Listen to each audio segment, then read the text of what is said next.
રાધે રાધે મિત્રો, જો તમારે પણ તમારા પીએફના રૂપિયા ઉપાડવા હોય તો એમાં તમારે બેંકની કેવાયસી કરવી પડે.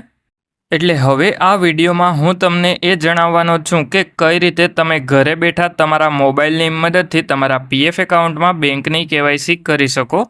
એટલે એના માટે સૌથી પહેલાં તો તમારે તમારા મોબાઈલમાં કોઈ પણ એક બ્રાઉઝર જેમ કે ક્રોમ બ્રાઉઝર અથવા તો ફાયરફોક્સનું બ્રાઉઝર ઓપન કરી લેવાનું.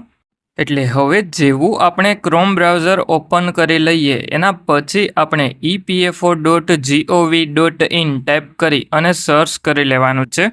એટલે જેવા આપણે EPFO.gov.in ટાઈપ કરી અને સર્ચ કરીએ એના પછી આ પહેલી વેબસાઇટ ઉપર ક્લિક કરી લેવાનું અને પછી online claims member account transfer ઉપર એક વખત ક્લિક કરી લેવાનું છે.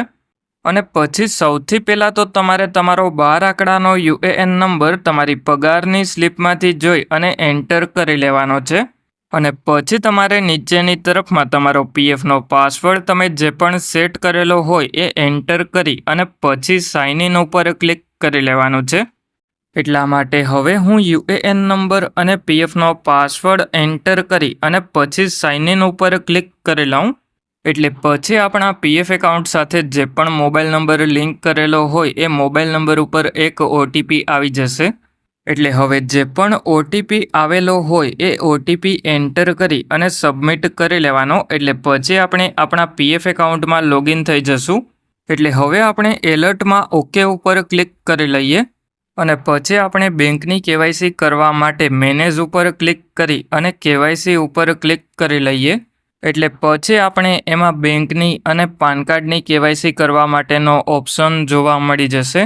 અત્યારે આપણે બેંકની કેવાયસી કરવી છે એટલા માટે બેંક ઉપર એક વખત ક્લિક કરી લેવાનું છે. અને પછી તમારે બેંક એકાઉન્ટ નંબરમાં જે પણ બેંકની કેવાયસી કરવી હોય એ બેંકની પાસબુકમાંથી જોઈ અને બેંક એકાઉન્ટ નંબર એન્ટર કરી લેવાનો. અને પછી તમારે કન્ફર્મ બેંક એકાઉન્ટ નંબરમાં ફરીથી એ જ બેંક એકાઉન્ટ નંબર એન્ટર કરી લેવાનો છે. અને પછી તમારે બેંક IFSCમાં જે પણ બેંકનો IFSC કોડ હોય એ એન્ટર કરી લેવાનો છે. અને પછી તમારે વેરીફાઈ IFSC ઉપર ક્લિક કરી લેવાનું. એટલે પછી તમારો IFSC કોડ વેરીફાઈ થઈ જશે. એના પછી નીચેની તરફમાં આ બોક્સ ઉપર ક્લિક કરી અને પછી તમારે નીચેની તરફમાં સેવ ઉપર ક્લિક કરી લેવાનું છે. એટલે પછી તમારા મોબાઈલ નંબર ઉપર OTP આવી જશે. એ OTP એન્ટર કરી અને સબમિટ કરી લેવાનો છે. એટલે પછી તમારા બેંક એકાઉન્ટની કેવાયસી એપ્લાય થઈ જશે. અને હવે જો તમારે પાન કાર્ડની કેવાયસી કરવાની બાકી હોય તો પાન ઉપર એક વખત ક્લિક કરી લેવાનું છે. અને પછી તમારે તમારો પાન કાર્ડ નંબર એન્ટર કરી લેવાનો છે. એટલે જેવો તમે પાન કાર્ડ નંબર એન્ટર કરો એના પછી નીચેની તરફમાં આ બોક્સ ઉપર ક્લિક કરી અને પછી તમારે સેવ ઉપર ક્લિક કરી લેવાનું છે. એટલે પછી તમારા મોબાઈલ નંબર ઉપર OTP આવી જશે. એ OTP તમારે એન્ટર કરી અને OTP સબમિટ કરી લેવાનો છે. એટલા માટે હવે હું સેવ ઉપર ક્લિક કરું એના પછી આપણા મોબાઈલ નંબર ઉપર જે પણ OTP આવેલો હોય એ OTP એન્ટર કરી અને સબમિટ કરી લઉં.